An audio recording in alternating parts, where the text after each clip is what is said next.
We're here on Cedar Street in San Marco, right where it meets Hendricks. This is Cedar Street, and you can see at least this block here is closed to traffic, and you can see how much water is on the ground here. It wouldn't be smart, of course, for a vehicle to drive through. Now, let me show you over here what is going on here on Hendricks Avenue. You can see there are, well, actually, right now there aren't any vehicles coming through, but we did see some just a few minutes ago. JSO is here, and they're blocking off each of the intersections, but allowing some people to get through the area. And if we can walk over here, I can also show you this business here has some sandbags piled up, and they actually have a sign on their door that says slow down. And here's why. Take a look at this vehicle here to our left. You can see there's quite a bit of weight from that vehicle, and it just splashes right up to the doors of that business. So certainly a big concern right now here in San Marco. Laura Mazio, Channel 4, the local station.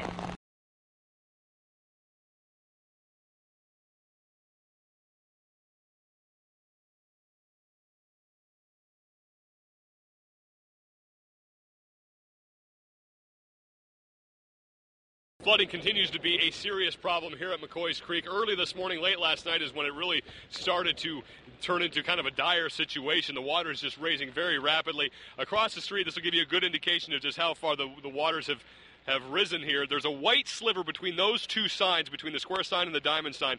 That's the trunk of a car that popped open. That car completely submerged. And then to the right of that, there's a sport utility vehicle.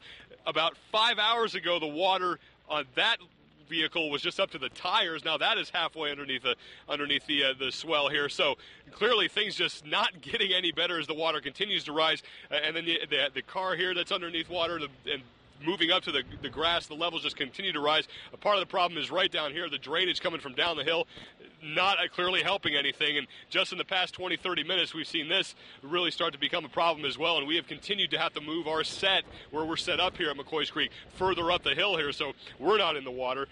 So things just not looking like they're going to let up at all. If there's a break in the rain, hopefully that may give things a break. And if the tide happens to go down, that may help a little bit too. But it does not look like any relief for this area right now is in sight anytime soon.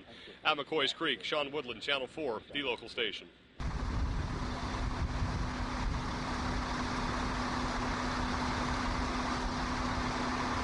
Well, the winds continue to wreak havoc out here in Clay County. Several downed trees throughout the area, as well as some power lines, still some homes without power, but flooding the major concern. Thankfully, right now, not a lot of rain, and that's a good thing for those in the Black Creek area. If you look at this video right here, this is this morning. They have closed down a few roads in the area because of the high water mark. At about 9 o'clock this morning, Black Creek crested, and it just began to creep into the yards, creeping close to the homes. They expect that the waters will reach the 20-foot mark sometime later this evening. That's 4 feet over the flood level. And once it gets to 19 feet, that's when people in these homes really have to start worrying about moving their items out. You can see this right here. There's an individual packing up a U-Haul. We talked to the individual. He didn't want to talk on camera, but he told us their house is high enough. They don't have to worry about the stuff that's up top, but all the stuff that's in their garage, they are moving that out so they don't get any water damage. They're taking it to U-Haul, taking it to higher ground. You see these cars? These cars are from homes that are down low on Black Creek along Lazy Acre Road. They have moved these cars to higher ground so that they don't get caught up in the flood levels. Again, a few roads closed down here. All boat ramps in Clay County are closed down, and we're going to continue to keep our eyes on these water levels because as the waters reside, they will go into Black Creek, and that water level will raise up, and that means more concerns as far as floods for the people that live in low-lying areas, especially Black Creek. In Clay County, John Dunlap, Channel 4, the local station.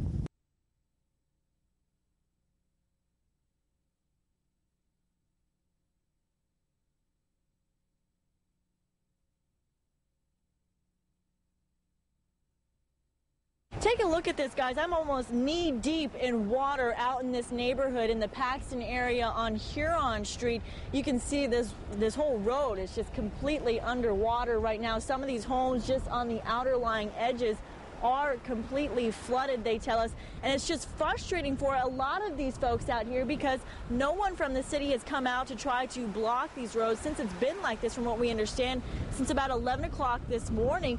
And what it's doing is these cars that are passing through and the trucks that are coming through is just pushing more water inside of these homes, and it's just making the conditions worse for these folks out here. In Paxton, Diane Show, Channel 4, the local station.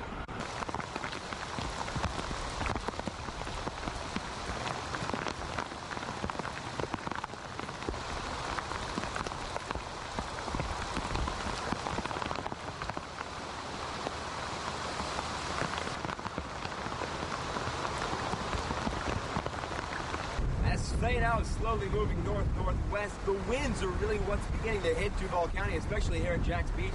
And I've got my own anemometer, and I've had readings up to about 35 miles an hour, and that's just on the ground. Richard Nunn has said up in the air it's much, much, much stronger. But you can see there's plenty of wind here, not a whole lot of rain, but the sand is coming off the beach and really has been blasting us with plenty of sand and water for about the past 10 or 15 minutes here. That's one problem. Flooded streets are another problem, with the wind really whipping in that surf and some of the rainwater from earlier. We are in Jacksonville Beach. Steve Douglas, Channel 4, the local station.